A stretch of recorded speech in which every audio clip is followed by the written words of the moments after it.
हाय दोस्तों, मैं सुनील बगड़िया, कामरा कोचिंग श्री गंगानगर से। दोस्तों, अपनी कल तक की जो बात हुई थी वर्णमाला टॉपिक में टाइप 3 तक बात हो चुकी। आज जो चौथी टाइप की अगर अपन बात करेंगे वो अपने एग्ज़ाम के लिए अति महत्वपूर्ण है, जहां से आपको पुलिस में, रेलवे में, एसएससी और बैंक में क्वेश्चन पूछे जाते हैं। तो दोस्तों, आज की जो शुरुआत करने वाले हैं वो टाइप नंबर 4 और ध्यान से सुनिए उसमें किया क्या जाता है। टॉपिक का नाम है वर्णमाला। वर्णों से मिलकर क्या बनती है? माला बनती, इसीलिए इसे क्या कहा जाता है? वर्णमाला। और अंग्रेजी में इसे कहते हैं अल्फ़ाबेट। क्या कहते हैं दोस्तों? अल्फ़ाबेट। आज जिस टाइप की मैं बात करने जा रहा हूँ एकदम सिंपल टाइप है, बस समझने में थोड़ी सी प्रॉब्लम हो तो एक बार ध्यान से देखिए आप। जैसे मैंने कह दिया, यदि लाल को नीला, लाल को नीला, नीले को पीला, नीले को पीला, पीले को बैंगनी, पीले को बैंगनी, बैंगनी कहा जाए तो माणिक्य, माणिक्य का रंग कैसा होगा? एसएससी और बैंक ने इस क्वेश्चन को पूछ लिया।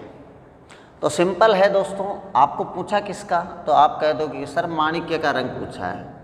किसी व्यक्ति को अगर कलर विजन होता है तो वो लाल और हरे में कलर में अंतर नहीं बता पाता। तो ऐसा ही क्वेश्चन यहाँ दिया हुआ है आपको, तो ध्यान से सुनिए। इसने कहा लाल को नीला, यदि मुझे लाल कलर दिख रहा है तो मैं उसको क्या कहूँगा? नीला कहूँगा। क्या कहूँगा मेरे प्यारे दोस्तों? नीला। अगर मुझे नीला कलर दिख रहा है तो नीले को मैं क्या कहूँगा? पीला कहूँगा। और अगर मुझे पीला कलर दिख रहा है तो पीले को मैं क्या कहूँगा? बैंगनी कहूँगा। क्या कहूँगा दोस्तों? बैंगनी। यानी लाल को नीला कहा जाए, नीले को पीला कहा जाए, पीले को क्या कहूँगा? बैंगनी। और आगे भी ऐसे ही चलता रहता है। लेकिन इसने कह दिया कि माणिक्य, माणिक्य का रंग कैसा होगा? तो माणिक्य होता क्या है? पहली बात तो ये आपको याद होनी चाहिए। माणिक्य एक स्टोन होता है जिसे अपन कहते हैं हिंदी में पत्थर। क्या कहते हैं? पत्थर। यानी माणिक्य एक पत्थर होता है जिसका कलर होता है मेरे दोस्तों लाल। क्या होता है? लाल। और लाल को इसने क्या कह दिया? नीला। तो अपना आंसर क्या हो जाएगा? नीला। यानी माणिक्य को क्या कहेंगे अपन? नीला कहेंगे। मैं उम्मीद करता हूँ कि दोस्तों ये मेरी बात आपको समझ में आई होगी। यानी आपको यही देखना है कि इसने कहा क्या। ये कह रहा है कि लाल को नीला कहा जाए, तो लाल दिखे तो उसको मैं क्या कहूँगा? नीला कहूँगा। नीला दिखे तो उसको मैं क्या कहूँगा? पीला कहूँगा। पीला कहे तो मैं उसको क्या कहूँगा? बैंगनी कहूँगा। और इसने कह दिया कि माणिक्य का रंग कैसा होगा, तो आपके दिमाग में होगी ये बात कि माणिक्य एक स्टोन होता है, पत्थर, जिसका कलर क्या होता है मेरे प्यारे दोस्तों? लाल होता है। तो इसका फाइनल आंसर, लाल को इसने क्या कहा? भाई माणिक्य किस कलर का होता है? लाल का। और लाल को क्या कहा जाए? नीला। तो अपना फाइनल आंसर क्या हो जाएगा? नीला। यहाँ से एक क्वेश्चन और पूछ लिया था। ये माणिक्य जो शब्द आया है इसी से मैं आपको बता देता हूँ। वहाँ दिया हुआ था, ऑप्शन नंबर 1 में था हीरा, ऑप्शन बी में था सोना, ऑप्शन 3 में था माणिक्य और ऑप्शन 4 में था नीलम। और यहाँ से आपको पूछ लिया कि भिन्न शब्द होगा, भिन्न शब्द होगा या भिन्न अक्षर चुनिए। तो यहाँ ध्यान से सुनिए दोस्तों, ये तीनों ही क्या है? महंगी धातु ये दी हुई है। लेकिन इसकी अगर मैं बात करूँ तो स्टोन होता है। माणिक्य क्या होता है? स्टोन। तो सबसे सस्ता कौन सा हुआ? ये। तो ऐसा भी आपको क्वेश्चन एक बार मिल चुका है। अगर मान लीजिए सोने की जगह आपको नीलम दे दिया और पन्ना दे दें, यानी हीरा, पन्ना, नीलम और माणिक्य, तो भी सबसे सस्ती धातु कौन सी है? माणिक्य है। ये मेरी बात याद रखना। आगे वाले क्वेश्चन की अगर अपन बात करें, ऐसा ही क्वेश्चन अगर मैं एक और देता हूँ, ध्यान से सुनिए दोस्तों। मैंने कह दिया कि लाल को नीला कहा जाए, यदि लाल को नीला कहा जाए कहा जाए, नीले को पीला कहा जाए, पीला कहा जाए, पीला कहा जाए, पीले को बैंगनी कहा जाए, कहा जाए, और कह दे बैंगनी को सफ़ेद कहा जाए, सफ़ेद कहा जाए, तो कहा जाए तो फिर आपसे पूछ लिया जाए कि सनफ्लावर का रंग कैसा होगा, सनफ्लावर, सनफ्लावर का रंग कैसा होगा, कैसा होगा। तो इसका आंसर कैसे देंगे?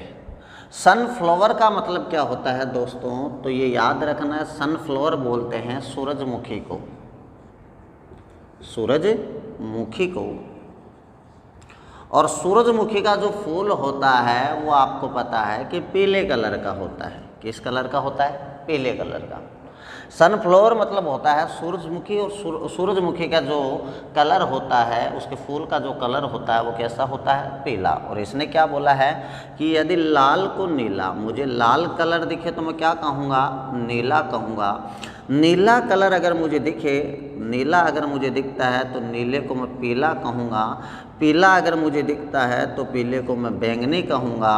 और बैंगनी कलर अगर मुझे दिखे तो मैं क्या कह दूँगा? उसे बैंगनी कलर अगर मुझे दिखता है तो मैं उसे सफ़ेद कह दूंगा। लेकिन अपना आंसर तो यहीं आ गया।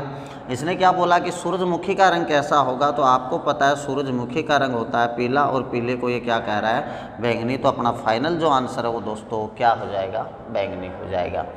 इनके अलावा जैसे मान लीजिए यहाँ मैं एक क्वेश्चन और पूछ लेता हूँ आपको। ऐसा ही क्वेश्चन एक और दिया हुआ है। मान लो भाई एग्जाम में क्वेश्चन कई प्रकार के आते हैं, जो इम्पोर्टेंट क्वेश्चन आपको पूछे जाते हैं उन क्वेश्चनों का अपन डिस्कस यहाँ करेंगे। यहाँ आपको पूछ लेता है कि मानव रक्त का रंग कैसा होगा?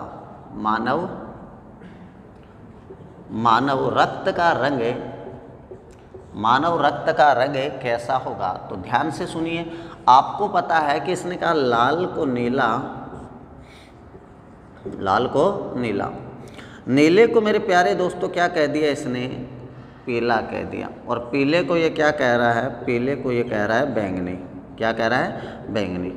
और इसने कहा है कि मानव रक्त का रंग कैसा होगा। तो मानव रक्त की अगर मैं बात करूं तो मानव रक्त का रंग कैसा होता है? तो आप कह दोगे लाल होता है। कैसा होता है? लाल। और लाल को इसने क्या कहा? नीला कहा। तो अपना फाइनल जो आंसर है वो क्या हो जाएगा? नीला हो जाएगा। तो ऐसे क्वेश्चन अगर एग्जाम में आए तो घबराना नहीं है दोस्तों, सिंपल दिया होता है। जैसे मानव रक्त का पूछ लेगा, माणिक्य का पूछ लेगा, सनफ्लावर का पूछ लेगा, दूध का रंग पूछ लेगा। जैसे दूध का रंग सफ़ेद होता है और सफ़ेद को जो बोले वो अपना क्या हो जाएगा? आंसर। इनके अलावा कुछ शब्द गिने चुने और भी शब्द होते हैं। जैसे मान लो कि अपन बात करें कि आसमान का रंग कैसा होता है, तो आसमान का रंग होता है आसमानी, या होता है नीला। नीले को ये क्या कह रहा है? पीला। तो अपना आंसर उसका क्या हो जाएगा? पीला। तो अपन दैनिक जीवन में काम में लेते हैं उन्हीं शब्दों को वो क्या करता है? बार बार देता है वहाँ। अगले की अगर अपन बात करें, अगले क्वेश्चन की, तो दोस्तों अगले टाइप का जो क्वेश्चन होता है वो ध्यान से सुनिए। अगले टाइप का क्वेश्चन जैसे मैंने कह दिया कि अंग्रेजी वर्णमाला के उत्तरार्ध को विपरीत क्रम में लिख दिया जाए। अंग्रेजी वर्णमाला के उत्तरार्ध को विपरीत क्रम में लिख दिया जाए। विपरीत क्रम में लिख दिया जाए।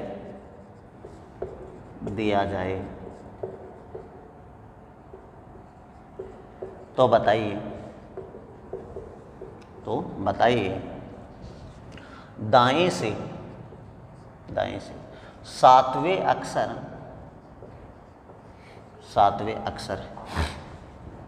के बाएं नौवां अक्षर क्या होगा? टाइप 5 की बात कर रहा हूं। यानी इसने कहा कि अंग्रेजी वर्णमाला के उत्तरार्ध को अगर विपरीत क्रम में लिख दिया जाए तो दाएं से 7वें अक्षर के बाएं 9वां अक्षर कौन सा होगा, तो आपको बताना है। यहाँ 7वां और यहाँ 9वां दिया हुआ है। तो दोस्तों मेरी जो फर्स्ट टाइप थी उसमें मैंने आपको बताया था जब भी दाएं और बाएं अलग अलग दिए जाएं तो अपन को क्या करना है, वहाँ योग करना है, और सम्मान सम्मान मिले तो वहाँ क्या करना है, अंतर। याद होगी मेरी बातें आपको। बाएं बाएं दिया हुआ है या आप कह दें कि दाएं दाएं दिया हुआ है, तो सम्मान सम्मान जब भी आपको मिले तो आपको क्या करना है, अंतर करना है, मैंने बताया था। और जब अलग अलग मिले, जैसे मैं कह दूं दाएं बाएं, एग्ज़ाम में बहुत बार ऐसे क्वेश्चन आते हैं दोस्तों, तो ध्यान से सुनिए। जैसे दाएं बाएं दे दिया, बाएं दाएं आपको दे दिया, बाएं दाएं आपको दे दिया, तो यहाँ अगर मैं बात करूँ ये अलग अलग है तो क्या करेंगे, इनका योग करेंगे। पहली बात तो ये याद रखनी है आपको। लेकिन सर इस क्वेश्चन में उत्तरार्ध जो शब्द दिया हुआ है, ये उत्तरार्ध तो हमने कहीं देखा ही नहीं। तो देखी हुई चीज़ एग्ज़ाम में नहीं मिलती है, बिगर देखी हुई चीज़ अपन को एग्ज़ाम में मिलती है। अगर सारे क्वेश्चन ही अगर अपन को आते हैं एग्ज़ाम में, तो फिर एग्जामिनर का मतलब क्या हुआ एग्ज़ाम लेने से। तो यहाँ ध्यान से सुनिए, उत्तरार्ध और पूर्वार्ध की मैं बात करूँ, ये ए से लेकर एम तक आपने कहा था कि सर ये फर्तम अर्धांश है। क्या है, फर्तम अर्धांश। और फर्तम अर्धांश को अपन ने क्या कहा था, पूर्वार्ध कहा था। फर्तम अर्धांश को अपन क्या कहते हैं, पूर्वार्ध कहते हैं। और मैंने कहा था एन से जेड जो दिया हुआ है इसे बोलते हैं अपन द्वितीय अर्धांश। क्या बोलते हैं मेरे प्यारे दोस्तों, द्वितीय अर्धांश बोलते हैं। और आपको ये भी पता है कि द्वितीय अर्धांश को अपन क्या कहते हैं, उत्तरार्ध कहते हैं। क्या कहते हैं, उत्तरार्ध। यानी ए से लेकर एम तक फर्तम अर्धांश या पूर्वार्ध, और एन से लेकर जेड तक द्वितीय अर्धांश या उत्तरार्ध कहेंगे। और इसने क्या बोला कि उत्तरार्ध को विपरीत क्रम में लिख दिया जाए तो उत्तरार्ध के लिए बोला है, तो फर्तम अर्धांश को ऐसा का ऐसा लिखेंगे ए से लेकर एम तक, और द्वितीय अर्धांश को उत्तरार्ध, यानी उत्तरार्ध कौन सा है, द्वितीय अर्धांश को विपरीत क्रम में लिख देंगे तो जेड इधर आ जाएगा और ए एन इधर आ जाएगा। और फिर इसने क्या बोला कि दाएं से, तो मैंने आपको कहा था अपना बायां, वर्णमाला का भी क्या होता है बायां, तो इसे क्या बोलेंगे अपन बाएं से, और इसे अपन क्या बोलेंगे दाएं से। ये मैंने कहा था आपको। अब यहाँ ध्यान से सुनना मेरे प्यारे दोस्तों, इसने कहा दाएं से 7वें अक्षर के बाएं 9वां, तो दाएं से ये 7वां के बाएं कौन सा है, 9वां। क्या अलग अलग है, अरे अलग अलग दिया हुआ तो क्या होगा, तो आप कहोगे योग होगा। और योग कितना हुआ, तो 16वां। किधर से, दाएं से। अब दाएं से अपन को 16वां अक्षर चाहिए। दाएं से कौन सा चाहिए मेरे प्यारे दोस्तों, 16वां। अब 16वां अक्षर कैसे निकाले सर, हमें पीछे से तो कोड याद नहीं है। तो मैंने आपको कहा था उस टाइम, याद होगी वो बातें, क्योंकि 13 अक्षर तो ये हो गए और 13 अक्षर ये हो गए। इन 13 में मैंने कोई चेंज किया है, मैंने इन अक्षरों को बदला है, तो आप कहोगे नहीं बदला। तो आपको मैंने बताया था जब भी दाएं से दिया हुआ है तो उसे कन्वर्ट कर लो किस में, बाएं में। तो 27 में से 16 घटाया कितना आया, 11, यानी 11वां अक्षर है वही दाएं से कौन सा है, 16वां। और आपको पता है बाएं से 11वां अक्षर कौन सा आता है, बाएं से 11वां अक्षर आता है के, तो इसका फाइनल जो आंसर है वो क्या हो जाएगा, के हो जाएगा। मैं उम्मीद करता हूँ मेरे प्यारे दोस्तों ये बात आपको समझ में आई होगी। फिर आगे अपन और बात करें इसी क्वेश्चन की, इसी टाइप की। अब की बार मैं कहता हूँ कि पूर्वार्ध को विपरीत क्रम में लिख दिया जाए। ध्यान से सुनना आप, पूर्वार्ध को अगर विपरीत क्रम में लिख दिया जाए तो क्या होगा। तो दोस्तों ध्यान से सुनिए, मैंने कह दिया कि अंग्रेजी वर्णमाला के पूर्वार्ध को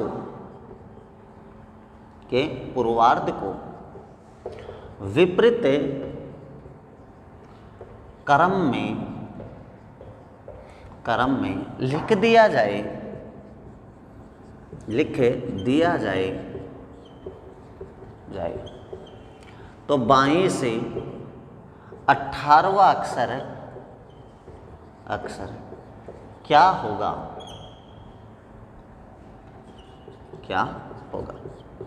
ये आपको पूछ लिया। अब आपको पता है कि प्रथम अर्धांश को अपन क्या कहते हैं, पूर्वार्ध कहते हैं, जबकि द्वितीय अर्धांश को अपन क्या कहते हैं, उत्तरार्ध। तो प्रथम अर्धांश ए से लेकर एम तक होता है और द्वितीय अर्धांश एन से लेकर जेड तक होता है। प्रथम अर्धांश को विपरीत लिखा तो एम इधर आ गया, ए इधर आ गया। द्वितीय अर्धांश क्या हो जाएगा, सम्मान का सम्मान रह जाएगा। भाई चेंज किसको करवाया इसने, पूर्वार्ध को, तो पूर्वार्ध को मैंने चेंज कर दिया। मेरी बात समझ में आई होगी दोस्तों। फिर इसने कहा कि बाएं से 18वां अक्षर, बाएं से 18वां अक्षर अपन को कोड किधर से याद रहते हैं, तो आप कहोगे बाएं से याद रहते हैं। अरे भाई कोड याद किधर से रहते हैं, बाएं से। अब बाएं से 18वां अक्षर चाहिए, तो मुझे पता है कि बाएं से 18वां अक्षर निकालने के लिए पहले तो मैं ये देखूंगा कि अक्षर चेंज तो नहीं हुए। तो आपको पता चेंज तो हुए हैं, लेकिन सर 13 अक्षर ही चेंज हुए हैं। कितने अक्षर हुए हैं दोस्तों, 13 अक्षर ही। बाकी आगे वाले 13 अक्षर चेंज है क्या, तो आप कहोगे नहीं।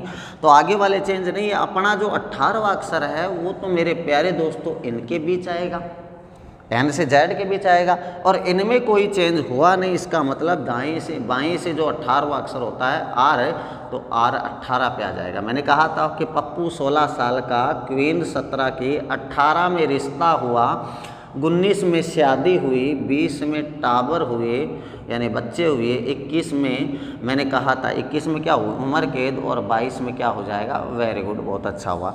तो आर कितने पे आ रहा है यहाँ, 18 पे। तो अपना फाइनल जो आंसर हो जाएगा वो क्या हो जाएगा, आर। तो मैं उम्मीद करता हूँ कि दोस्तों मेरी ये बात आपको समझ में आई होगी। बाकी अपन अगले जो वीडियो होगा उसमें अपन बात करेंगे कि वर्णमाला के जो अल्फ़ाबेट है उनको जोड़ा कैसे जाएगा, गठाया कैसे जाएगा। सम संख्याओं को हटाकर या सम संख्याओं को विषम संख्या की जगह, विषम संख्याओं को सम संख्या की जगह लाना सीखेंगे। बाकी दोस्तों ज़्यादा से ज़्यादा वीडियो शेयर करें, अपने दोस्तों को बताएं। धन्यवाद। जय भारत।